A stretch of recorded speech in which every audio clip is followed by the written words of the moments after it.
It is very, very hot outside, but I found this beautiful little area with a little private spot where I could do a video here in downtown Madison, or just outside of it. Everything is very, very close. I am not used to being in a large city like this. I am used to my forest. I'm used to my woods. I like it in my woods. I love being a wolf in my natural habitat. I'm feeling a little bit of culture shock out here. I am not used to seeing so many people, and I'm very glad that I found a place where they don't have to see me, because I feel way more comfortable talking to you when I'm alone. I don't want any people coming up to me and being like, "Whoa, what is that? What? A furry? A wolf? What are you doing?" You know, I just don't have time to answer all these questions. It's so hot that I literally just need to hit record and start doing my thing, because if anyone comes over and distracts me, I will probably die of heat stroke. It is so hot out here, you have no idea. But I have brushed myself, I have cleaned myself, I'm feeling so good. Oh, yes. And it is such a beautiful September day here in the north. Well, actually the south of Wisconsin. But, you know, we're in the northern states. This is Madison. I'm about, let's see. I'll give you guys a hint. I'm about 3 hours south currently of where I normally live.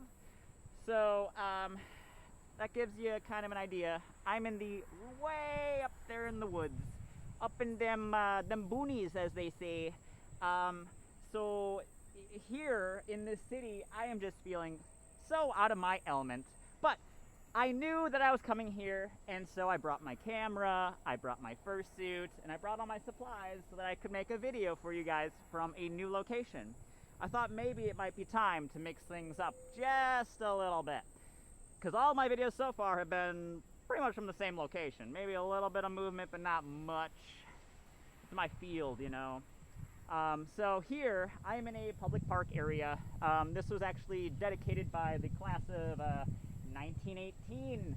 It's the Marsh, dedicated due to their generous class support donation back in that year.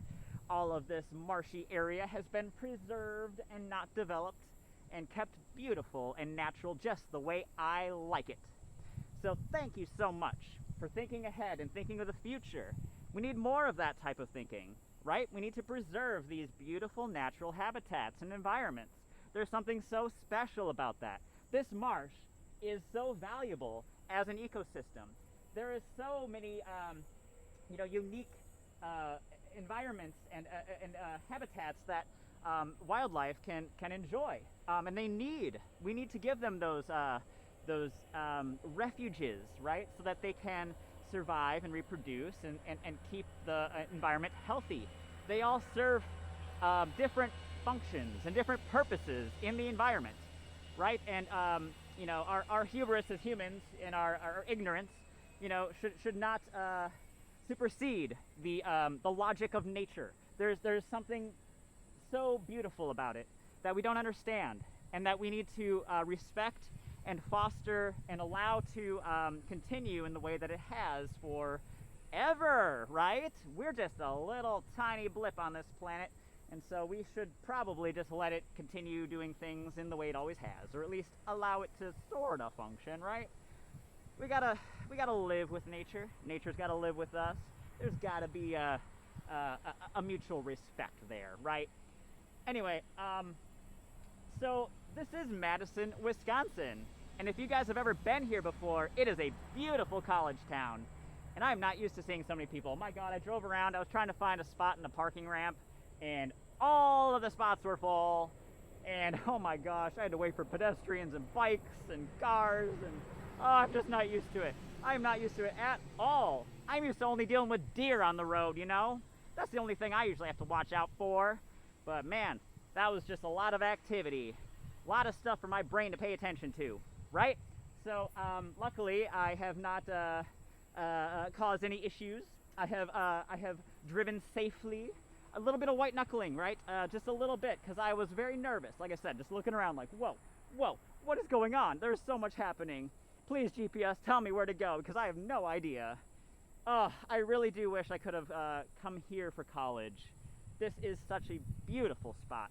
and such a hub of research, and you know, globally, really.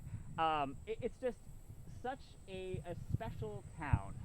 I actually went to school at a little competitor in Minneapolis, you know, so I could have gone here. I probably should have gone here, man, and I'm kind of regretting it now, because seeing this town and how beautiful it is in the fall is just so amazing. But I do need to get back to Minneapolis too, because I know it's changed so much.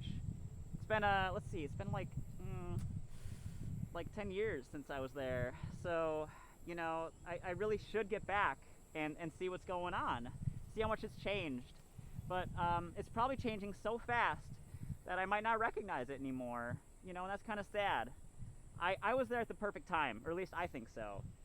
I was in Minneapolis when all the little corners, grocery stores and bookstores and mom and pop stores were still there, right?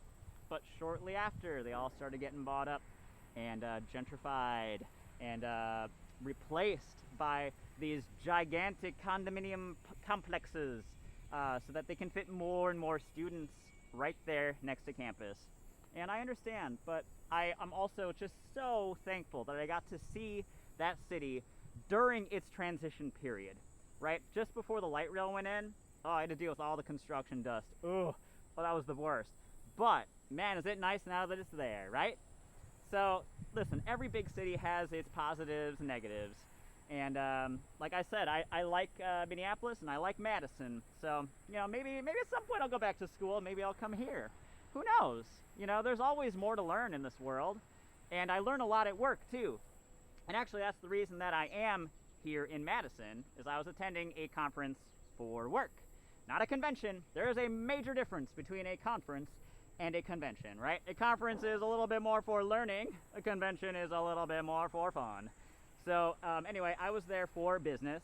I was there to learn and network with other industry professionals, doing what I do. I'm not going to tell you exactly what I do, but, you know, look at me. I'm a furry.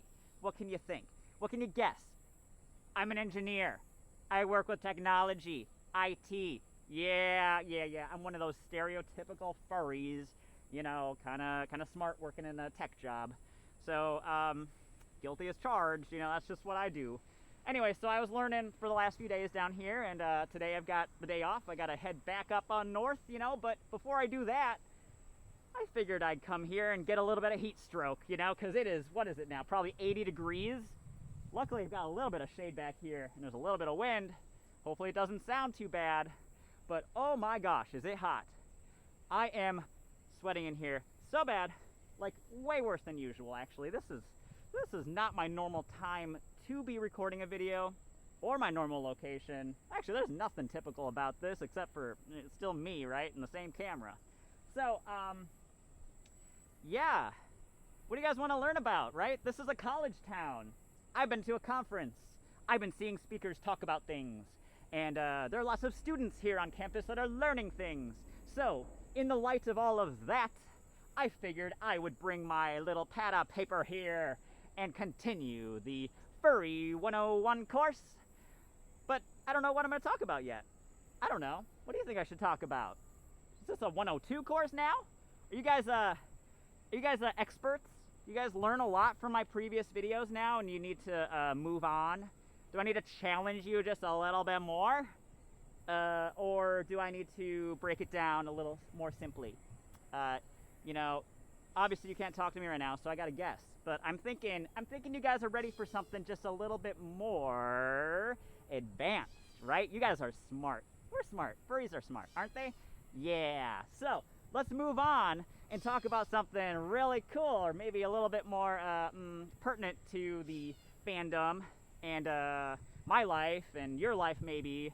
And you know, let's just talk about some of the more advanced furry topics, right? So let's get into it. You know how this goes. I gotta take off my hand paw because there is no way that I'm getting Sharpie on my hand. No. My paw, that is. Okay. Ew. Let's see. Let's call this.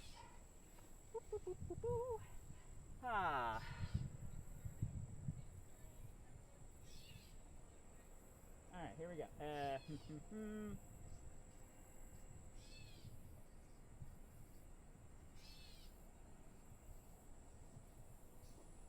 Furry 102, obviously, right? Okay, so for Furry 102, let's talk about some more of the advanced things. What's going on in this fandom? What's something that you think needs to be discussed? What's a problem in this fandom that you think should be brought to light? Or something very positive that you think is not talked about enough? Let's start out with some of the positives. So, benefits of the furry fandom and what we do. We do a lot of donations. Donations to pet shelters, right? A lot of philanthropic opportunities and efforts. A lot of money gets donated at these furry conventions that directly support the local animal shelters, right? And the humane centers, right? Donations to humane centers. Humane centers, right? Weird how human is in there, but we're animals and we're dealing with animals, so that's weird, you know, but you know, we're very humane, right? Because we know what it's like. We don't want the animals to feel bad. We don't want the humans to feel bad because we understand both. So we're very humane and we like to donate and make sure that those causes are supported. Okay, so that's a positive, right? That's a positive thing. Make that a plus there. Positive. Okay, so let's see. What other positive things do furries do? Well, I mean, we've talked about some of the other benefits, right? Just the benefits of being a furry, allowing you to express yourself and be fully yourself on the inside and on the outside, right? That's a huge benefit. But what's a positive thing about the fandom itself that we do? Let's see. We obviously, I've talked about before that we are extremely intelligent. So I guess another positive thing about furries is that we support the internet. We are your IT team. So the positive thing about furries is we're really smart. Smart. That's IT. IT stuff, right? A lot of computer stuff. We keep you supported. We keep this world running. We're very future focused, very positive, very we're always looking about at the possibilities, not the negatives in this world, right? But there definitely are some negatives to this fandom, and there's a couple things I want to bring up. For one thing, there's a lot of well, first of all, there's a lot of stigma, right? So let's go to a negative here. Stigma. Stigma. There's a huge stigma about being a furry. It's a little cringe, right? But who cares? Maybe you should embrace the cringe. You know, there's really nothing wrong with being yourself. And if other people are cringing at you being yourself, that's on them. That's not on you at all. So honestly, you should ignore that stigma. There's no point in giving it any mental weight. You should just, acknowledge it, obviously, notice it, and be safe, be aware that there are people that will judge you, right? And make sure that you are in a safe location, a safe environment, and around safe people that are not going to harm you, or be jealous of your free expression. So, that stigma it stings, it hurts, right? And that also applies to, lots of other minority groups and lots of other activities and things that people do. It seems like humans just love judging each other, and that's got to stop. It never will, but what's the point? Just live your own life. Ignore people that are annoying you. There's no point in bringing attention to it and making yourself more angry. Like, honestly, it's kind of funny for us, just a little bit. Like, as long as we're safe, right? So, I got a story for you. I've only gone public fursuiting a couple times, I guess maybe I could count this, but like I said, there's no one around me, which is great. But I did go fursuiting in one of the downtown areas in a city close to me. And unfortunately, I did get targeted by a little bit of hate. And it was very uncomfortable for me. Almost as soon as I put on my tail, I got called the F word, right? It kind of hurt. Also a little funny because it was like, really? Really? Like 2 seconds after putting on my tail? Are you kidding me?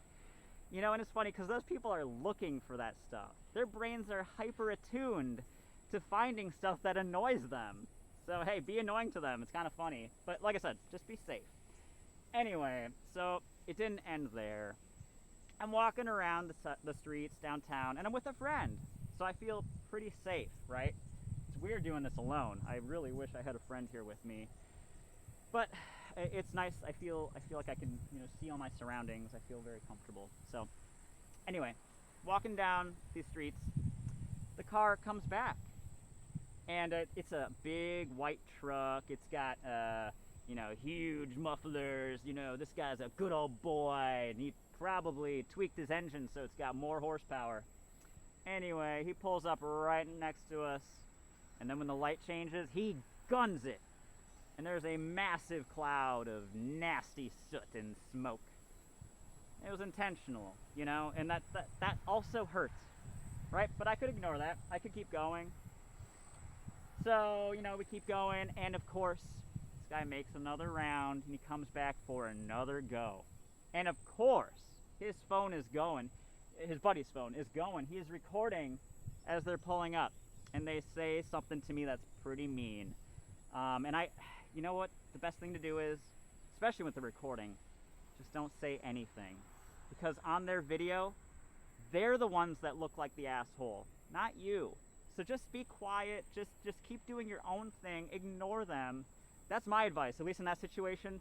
It was the right decision, right? Because if you keep poking them or respond, they're just gonna keep giving more of that negative attention to you. So I ignored it, and it helped diffuse the situation, right? They did come back one more time though, and it was at that point where we decided to get out of there, because clearly ignoring them wasn't really working, and they were totally focused on me, and targeting me because of me being happy and expressing myself, right? I don't know what was threatening about that to them, right? Maybe they are secretly furries, right? Maybe they wish that they could have as much fun and express themselves as freely as me. But either way, it made me feel uncomfortable. So you need to really judge the situation on a case-by-case basis. And, for me, it probably has something to do with the fact that I live way up north, in the middle of nowhere, where there's a lot of bigotry, there's a lot of judgment. And so yes, that happened to me, and that's really sad, and it could happen to you. So just be safe, just be aware of the stigma. That is a negative, unfortunately, in this fandom that we need to be aware of. Let's see, another thing that is interesting and negative about this fandom that I think needs to be discussed and brought up is the ageism. Ageism, right? What do they call furries that are 30 years old or older? 30 years or older. A gray muzzle, right? Well, guess what? I am a gray muzzle, technically. My birthday's next month. So, listen, 30 isn't that old. And all of you are going to get there, hopefully, if you're lucky. So there's no point in making fun of people for their age. You really should just appreciate people for who they are, because you can't change that. We're all getting older every single day, and you're gonna get old too, and you're gonna get gray hairs too if you're lucky, right? This life is beautiful. You should try to see as much of it as you possibly can. But there's no point. It's not nice to stigmatize and make fun of people for being 30 years old. Come on, that's the prime of life. That is not a gray muzzle. Are you kidding me? Are you kidding me? I don't have any gray hair. At least I don't think so. At least not yet. Probably soon. But here's the thing. Who cares? Who cares? There's a huge focus on you know, young, energetic, you know, lively, you know, youthful appearances in this fandom, and we need to make room for everyone.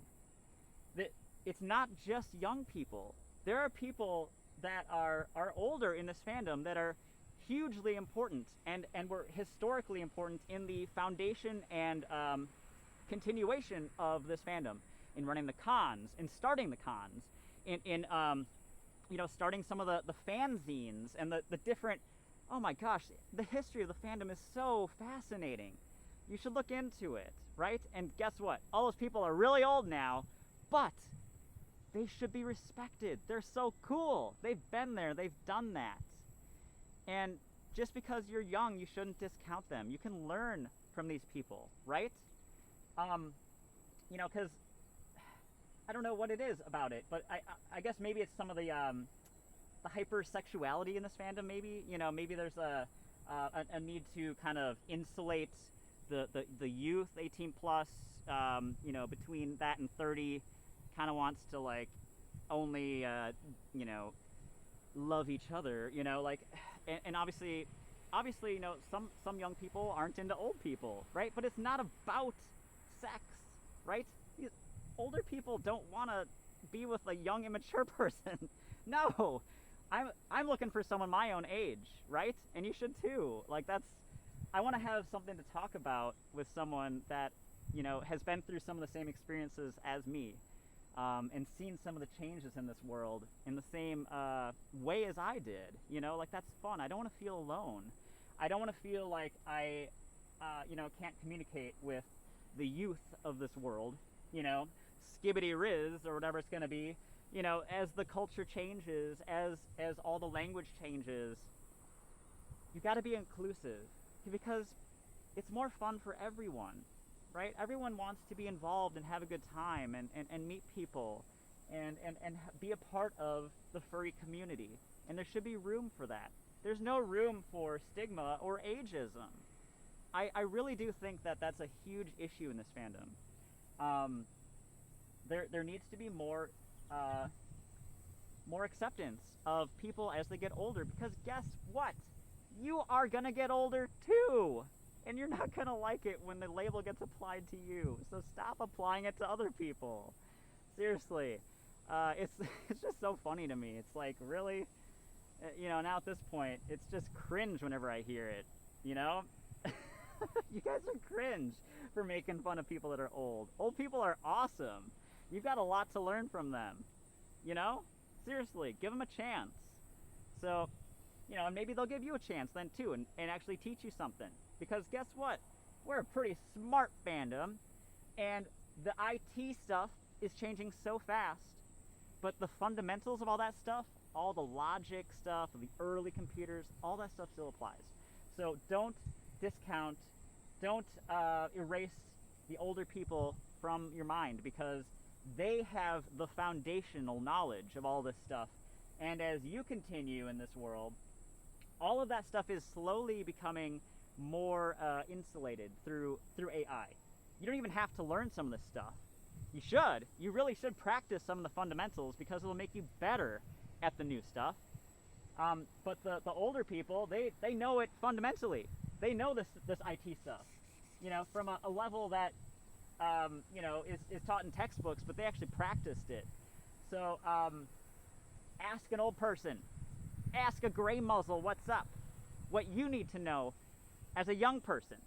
You know, we've got some advice for you if you want to hear it. I know obviously you don't, because I didn't want to hear it when I was your age either. Geez, that's a problem. I know what it's like, right? But I'm just kind of venting here a little bit. This is Furry 102. We're getting into some of the deeper stuff. So what do you think? Do you have any questions? Do you have any comments? Did I spark some ideas in your brain? Are you going to think about some of this stuff just a little bit differently? obviously this is, not comprehensive at all. This is just the start. But I'm going to have to end this lesson here soon because I am so hot. I am dripping. It's like a waterfall in front of my face right now. And if I continue, I might just die. So I want to be here for Furry 103. And so in that case, I should probably take a little break here. So thank you so much for watching. Please leave your comments down below and tell me what you'd like to see next time. What's bothering you about the fandom, or what do you want to champion about the fandom that you think isn't talked about enough? Let me know and I will include it in a video next time. Probably not for Madison though, because I am very rarely in a place like this. This is just so unusual and so special, and that's why I brought all my stuff with me, because when else am I going to have a chance to come out here and do this type of a video from this location? So, if you like the change in location, let me know. I can start going to other places closer to me and show you some of the other beautiful spots where I live. Because I'm starting to get more comfortable doing this. There's a parking lot behind me, and there's, anyone could walk up to me, and I'm starting to, just get used to the fact that I'm doing this. I'm having confidence here, whatever. I'm not as shy. I'm getting confident and stronger in my my acceptance of myself as well, which is very huge. And I'm hoping that you guys are seeing that as this channel progresses. I am continuing to grow. This channel is continuing to grow. The content is continuing to evolve, and we are on a journey together. So welcome. Thank you so much for being here, and remember to tune in next time. And thank you so much. I will see you all very soon.